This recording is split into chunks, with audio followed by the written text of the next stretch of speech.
Hey BoLS fans, AdamHarry back again with another BoLS review. Today I'm looking at the Warhammer Age of Sigmar Quest for Ghal Maraz book. As you can see here, we got it. It's a hardback. I want to take a look at it real quick before I dive into the book itself.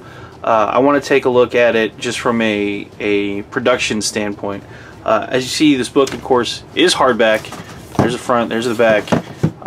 The production quality, the production value on this book is super high. Like, GW does not make cheap products, as we all know, but that also means the quality of this product is pretty high. It is 240 pages, full color all the way through. There's tons of new artwork. They spent a lot of time crafting a pretty great story to go along with some new campaign rules, new deployment, new art, new graphics, all that fun stuff. A lot of the stuff I hadn't seen before, so it's not just a bunch of copy-paste stuff. Obviously there's going to be some stuff that repeats, but there's a lot of it that's new. So going through the book itself, it's pretty. I don't care what you want to say about the price and all that stuff, about the rule set, the game itself. This book, just as a standalone product, is really pretty. They did a really good job putting it together. It's nice. Again, 240 pages, full color all the way through. So I do like this book just straight up from a production standpoint. I don't think, you know, other than maybe like the limited edition stuff, I don't think any books come out that are as high quality as these new hardbacks that GW's been putting out. You know, even the next step up is like the Forge World Horus Heresy books. Like those have like crazy gilded pages and stuff like that. But as a product, this book itself is really well done. I don't think anybody can really argue with the quality there. So I want to get that out of the way first. Now we can jump into the actual contents of the book itself. This is the Quest for Ghal Maraz, obviously. So if you haven't been keeping up with the narrative, this book is actually the second book. If you want to keep up with the narrative, you want to check out the first Age of Sigmar hardback book. But if you look at the spine here, this actually says the Realmgate Wars 1. So this is just the start of the Realmgate Wars series of campaign books. And the reason I have a feeling they're going to have more, because there are 8 realms to go through, and this book really only covers like 2. And we'll jump into those, but I'll have to do a quick recap, otherwise a lot of this isn't going to make a lot of sense. So the first couple of books, the first book really was really the box set. That's your introduction to the Age of Sigmar. That's going to start off with an introduction to the world, the playing, you know, the world of the Age of Sigmar, how everything's set up. But really it's just an intro to the start of the storm, if you will, for Sigmar's Wrath, where he comes in, lands, pinpoint strikes everywhere to try to capture the realm gates to open up his celestial realm that's been hidden off, because apparently they have to be open from both sides at the same time. So that's why nobody could have gotten in. But so that was the starter box. That's what the whole starter box is about. You've got 2 factions there. You've got the you got the Stormcast Eternals fighting a bunch of Khorne guys, and it kind of focuses on just like, you know, microscopic part of all of that. But you can tell like this fight, this type of theme is recurring throughout the 7. Really the 6 other realms, because one of those realms of the 8 is Chaos and nobody cares to free them. And one of those realms is Celestial Realm. So the 6 other realms is where the majority of the Deep Strike Lightning is going. So the second book, the hardback book, that follows the full campaign of the Age of Sigmar start. So it's the very start of the Realmgate Wars, how that all happens, where it goes through more of the content, more of the story, but it really ends there's basically following 2 different campaigns. One of them is the campaign through the land of metal, basically, where remember the 8 Winds of Magic.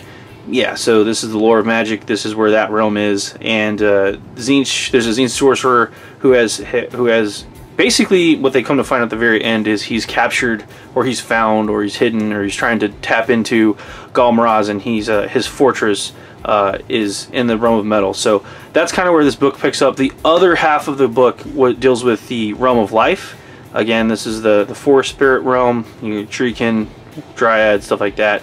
They're all called something else, but this is for you folks that haven't been keeping up. So that's the second half of the book. It talks about that fight versus Nurgle. So you've got life versus decay, you've got Sigmarites versus metal, and the Zenith sorcerer, you know, Lord of Change, because metal, they're all about transmorifying you know, metal to other metal. So it's that whole alchemy thing, that vibe going. So that's where this book picks up.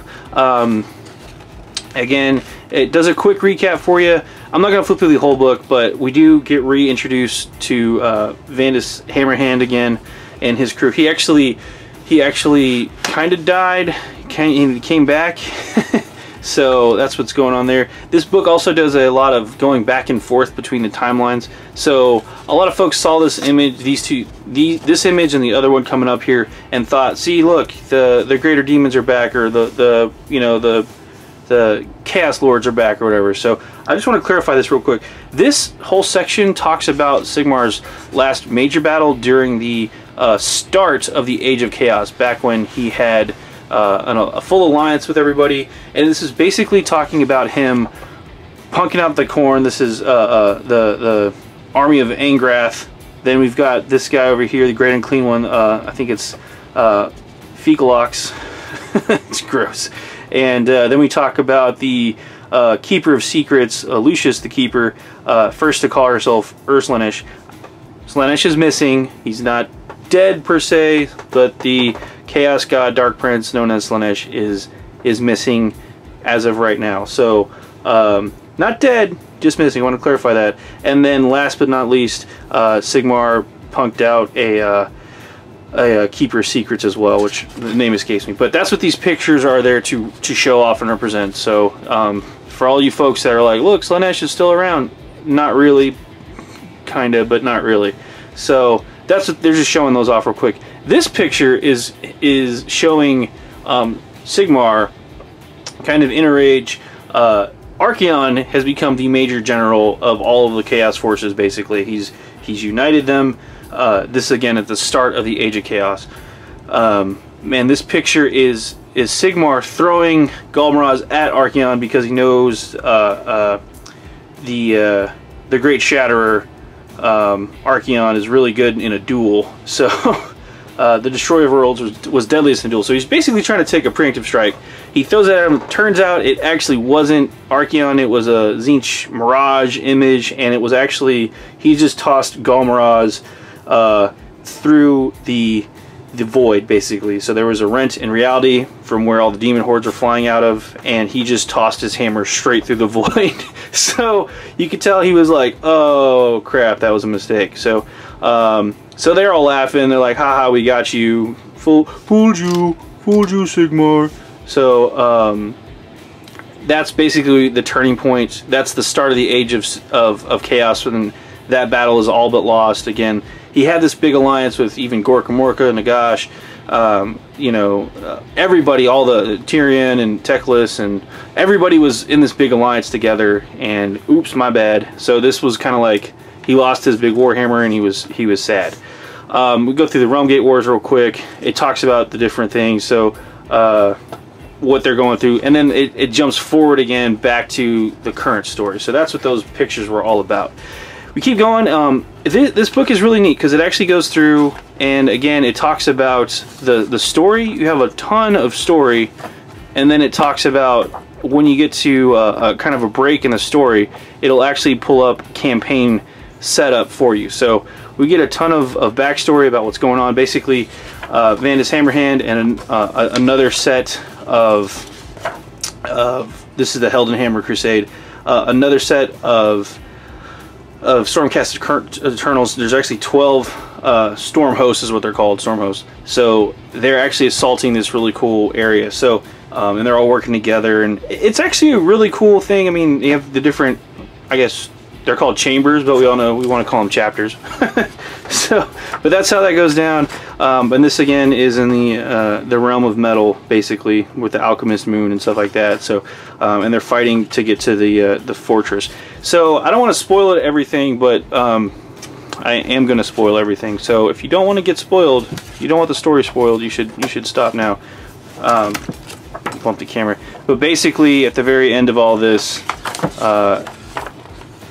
we do get the hammer back. So Sigmar does get the hammer back. I know, shocking, I know, but the battle is just beginning. So it's a pretty cool artwork. Like I said, we haven't seen a lot of this stuff before, but it's pretty neat. So the other half of the campaign, and actually again, it goes through a bunch of different scenarios to actually go through all of those different things. But what we go through next is the battle through the Realm of Life, and that's the big Nurgle fight. So if you guys have been keeping up with the GW releases, they just had a ton of Nurgle reboxes. It wasn't really a whole lot of new stuff come out. So that's what, and then the week before this, we had a bunch of Treekin stuff come out. So that's what this is all about. So it's the Realm of Life fighting off the decay, the rot from Nurgle and the Skaven. So then we have all the... I do want to point these out too. They do have these extra pages of little mini rule sections, basically. So it's because this game right now, Age of Sigmar, is designed as a campaign. Again, you're supposed to start with the box set, the core set, you expand to the big Age of Sigmar books. They've got the extra war scrolls to keep growing your army and stuff like that throughout this book too. But they have these different, you know, sections for rules of war.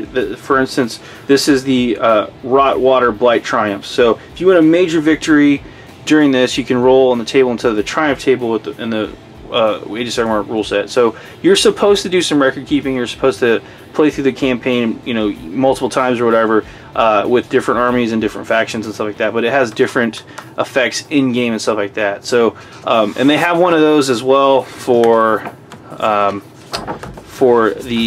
other campaign, the Heldenhammer campaign over here. So, and these stories do cross paths. I'm not going to ruin all of it for you, but surprise, they moved. They're actually somewhere else from the Hammers. It wasn't originally where they thought it was. So anyway, but the Times of War, again, if this is a cool rule, the Reign of Sigmar, for instance, if you have a Priest of Order, once during the battle in the hero phase, you can pray for the Reign of Sigmar. Basically what this does is it gives you +2 bravery and subtracts 2 bravery from all chaos models. If you roll, if you roll a 6 or more, you have to add the round, the number of the rounds that have lasted to the score. So if you roll a 4 and that's round 2, boom, you're good. So it's pretty cool. It's a neat little in-game effect. And again, it's got more rules and everything like that. But these books, these Age of Sigmar books that have been coming out, these hardbacks, they are full on campaigns. So that's what they're designed to be played as. They're designed to be played in the campaign rule set. Kind of going through that. So we have the different war scrolls again. We have a reintroduction to the Wrathmongers, that kit. We've seen some of these guys before. The new Exalted Deathbringers in here, he just came out as well. That's a pretty cool model. He's there to get some business done. So then we go through here. We do have another unit of Gryph-hounds, which I believe those are new. So we'll maybe get some new models for that too. And then we have the Sigmarites, as you can see there. We've seen most of this stuff before. So, and then going through the other war scrolls, I don't remember seeing anything that was super new other than the Exalted Deathbringer and the Hippogriff guys. Plague Priests are back. The good old Plague Monks. I have a bunch of extra special rules, obviously. The Vermin Lord Corruptor, pretty cool. So, and then Glotkin's back. The brothers Glot, you can see there, they're back. We've got the Maggot Lord dudes, they're back as well. So, and then Lord of Plagues, Gutrot's Hume's back again. He's pretty cool. Future Bucking. All these guys again re-releases, but back again. So, but that's what those are for. And then they've got the two, basically, they call these War Scroll battalions, but also known as formations. So they have those. Pretty neat stuff. Again, the artwork in this book is really well done. The photography, top notch. You know, nobody's really competing with GW with some of the craziness as far as that. They're getting a little excited with the smoke machine, but maybe tone that down. We also have in the background images here those crazy Chaos Castles. Maybe that's a kit coming out. I hope so. I know at Gen Con they had one on display and was like, are you guys going to sell that? You know, what's up with that? So we also have a bunch of battalions for the Nurgle guys too. So again, back in this background shot, you see a bunch of crazy stuff. Not a whole lot of new models on the Chaos front. A lot of these I was going through, these are all just regular Chaos Warriors, dudes on the steeds and stuff like that. Most of these guys look the same as well. They are all obviously on round bases, so they got that going on. But yeah, same Chaos Warriors, Chaos Sorcerers, stuff like that. So, but yeah, overall, this book, pretty high quality again. If you're playing through the Age of Sigmar campaign, it's definitely a must-buy. If you want to keep up with the new background that's being developed, that's all new, that's kind of exciting, kind of fun to read, you could definitely check out this book. Yeah, it's worth a read. There's a lot of stuff going on. The format is kind of neat too. Like I said, there's a lot of backstory beginning, and then it gets into the campaign battles and stuff like that. And of course, it's kind of pre-scripted what's supposed to happen, but that's kind of the point of playing through a campaign, is to see, does it actually go down the same way for you? Because I can promise you it won't, depending on depending on how you guys play through it. There is always the luck of the dice. And then we get into these guys, of course. We've seen this paint scheme before, so but it's pretty well done, and so a neat little painting tutorial, and then all of the different Chaos faction. Again, this book is kind of Tzeentch and Nurgle heavy. They do throw some nods to the Khorne guys, obviously, because they're still hanging around fighting stuff. I only saw one picture of any kind of Slaanesh units in the game. Unfortunately, sorry Slaanesh guys. I know you're really looking forward to that. So, but yeah, it's actually a neat campaign. And even though you know the ending, you know Sigmar is going to get the hammer back. They still have some drama in there going on with some of the leaders of the Sigmar guys. So while they can kind of get killed, so if you guys aren't familiar with how the Sigmar guys, the Warcast Eternals, work, basically if they get beaten in battle or crushed or killed by mortal hands, basically they go back to the realm, the Celestial Realm, and get reforged. Now they lose a part of themselves in the reforging process, you know, so they're not 100% back, but they're still warriors capable of fighting for Sigmar, so they're back. However, some of the Chaos guys actually do have some pretty scary, you know, ensorcelled weapons that tear through reality, and those will actually kill Stormcast Eternals. So they got to be careful of that. There's a story in one of the other books about how one of the Stormcast guys actually falls through a Realmgate with a big fat Lord of what's his face, the Great and Clean One. So, and he kind of goes missing. So again, it's not that they can't be killed, the Stormcast Eternals, it's just mortal weapons need a little bit more work. So these are some of the, I think these are actually the Blight King models redone. So I don't remember seeing these guys before, so if you guys in the comments want to correct me on that, I think they're Blight Kings, but I'm not 100% on that. So, but they're actually pretty cool Nurgle models. And I do a quick how to paint them, which is pretty funny. But it's really simple. These paint tutorials included in the book. You know, if you're a hobbyist or something like that, you want to get that look down, or at least get some ideas. They're all in there. So all that fun stuff. There's the Slaanesh models I was talking about. So you have some Slaanesh guys versus some actually undead. So, and actually it's kind of weird that they put this art here, because it doesn't really have anything to do with this particular scenario. So maybe they were just reusing some art assets. But again, overall, really high quality book. I like it a lot. I'm glad we were able to get a copy of this just to read through, because I'm actually keeping up with the story background and stuff like that. I actually do enjoy reading this stuff. I was a big fan of the Warhammer Fantasy World back before it blew up, keeping up with at least what was going on in that world. And so this for me is all new fluff. It's going in a new direction with these crazy Realmgate wars, and it's kind of fun to read. So from that, I am enjoying it. Yeah, so again, if you are interested, you can go find this online, go check it out, local retailers, support that scene. But Quest for Ghal Maraz, take a peek, man. You're not gonna be bummed if you get to read through this book. Let me put it that way. So it's worth taking a look at. Yeah, I enjoyed it thoroughly. So yeah, hope to fight through the campaign a bit more, and follow through with that. The Sigmarines are a lot of fun to play. So anyway, AdamHarry from BoLS signing off. Have a good one.